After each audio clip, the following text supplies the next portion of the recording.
আনার হত্যাকাণ্ডের পর নজরদারিতে রয়েছেন ১৭ এমপি। এই ১৭ এমপির বিরুদ্ধে বিভিন্ন ধরনের অবৈধ তৎপরতা, অন্যায় এবং নানা রকম অপকর্মের অভিযোগ রয়েছে। তাদের গতিবিধি কঠোর নজরদারিতে রাখা হয়েছে। আর যেন ভবিষ্যতে এ ধরনের ঘটনা না ঘটে এবং সরকারকে বিব্রত না হতে হয়, সেজন্য এই ধরনের ব্যবস্থা বলে অনেকে ধারণা করছেন। সংশ্লিষ্ট সূত্রগুলো বলছে, এই সমস্ত সংসদ সদস্যদের ইতোমধ্যে তাদের আচরণ ঠিক করার জন্য সংযত হওয়ার জন্য ব্যক্তিগতভাবে নির্দেশনা দেওয়া হয়েছে। আওয়ামী লীগের একাধিক শীর্ষ নেতা এ সমস্ত বিতর্কিত এমপিদের সঙ্গে কথা বলেছেন এবং তাদেরকে সতর্ক করেছেন, কিন্তু তারপরও তাদের ব্যাপারে কড়া নজরদারি রাখা হচ্ছে। ঝিনাইদহ থেকে নির্বাচিত এমপি আনার ভারতে নির্মমভাবে হত্যাকাণ্ডের শিকার হন, আর তার হত্যাকাণ্ডের রহস্য উন্মোচন করতে গিয়ে বেরিয়ে আসছে চাঞ্চল্যকর তথ্য। আওয়ামী লীগের কিছু স্থানীয় পর্যায়ের নেতা এই হত্যাকাণ্ড ঘটিয়েছে বলে প্রাথমিক তথ্য প্রমাণে জানা গেছে। পাশাপাশি আনারের অন্ধকার জগৎ উন্মোচন হয়েছে। তার মাদক ব্যবসা, চোরাচালান ব্যবসা সহ অন্যান্য অবৈধ কর্মকাণ্ড সরকারকে একটি অস্বস্তিকর পরিস্থিতির মধ্যে ফেলেছে। আর এই সমস্ত কারণে ভবিষ্যতে যেন এ ধরনের ঘটনা না ঘটে, সেজন্য সরকার সতর্ক। ভবিষ্যতে আনারের মতো এ ধরনের ঘটনা যারা ঘটাতে পারেন বা যাদের আচরণ এবং বিভিন্ন কর্মকাণ্ড প্রশ্নবিদ্ধ, তাদেরকে ইতোমধ্যে সতর্ক করে দেওয়া হয়েছে।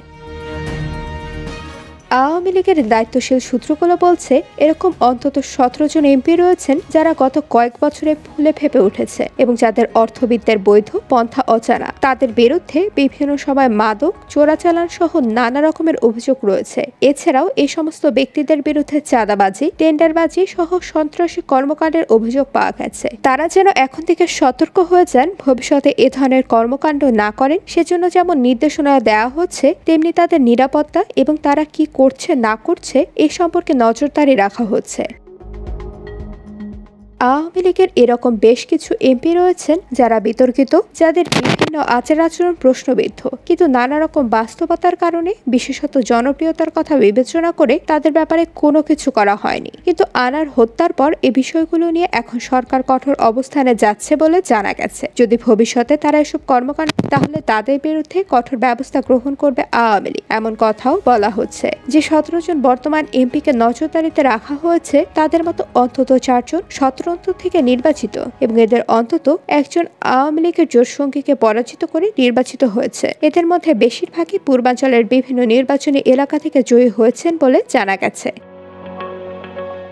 আওয়ামী লীগের সংশ্লিষ্ট সূত্রগুলো বলছে, এমপিদেরকে বেপরোয়া হওয়ায় লাইসেন্স প্রদান করা হয়নি। কেউ যদি আইন পরিপন্থী কোনো অবৈধ তৎপরতার সঙ্গে যুক্ত থাকে, তবে তার দায়-দায়িত্ব সরকার নেবে না। এ ধরনের অবৈধ তৎপরতার সাথে যুক্তদেরকে আইনের আওতায় আনার ব্যাপারে সরকার উদ্যোগ গ্রহণ করছে বলে জানা গেছে। আইনশৃঙ্খলা রক্ষাকারী বাহিনীকে নির্মমভাবে কাজ করার জন্য নির্দেশনা দেওয়া হয়েছে। যারাই আইন লঙ্ঘন করে অবৈধ কর্মকাণ্ডে জড়িত হবে, তাদের দ্রুত আইনের আওতায় আনার ব্যাপারে সরকার এখন শূন্য সহিষ্ণুতা দিতে গেছে বলে সংশ্লিষ্ট দায়িত্বশীল সূত্রগুলো জানিয়েছে।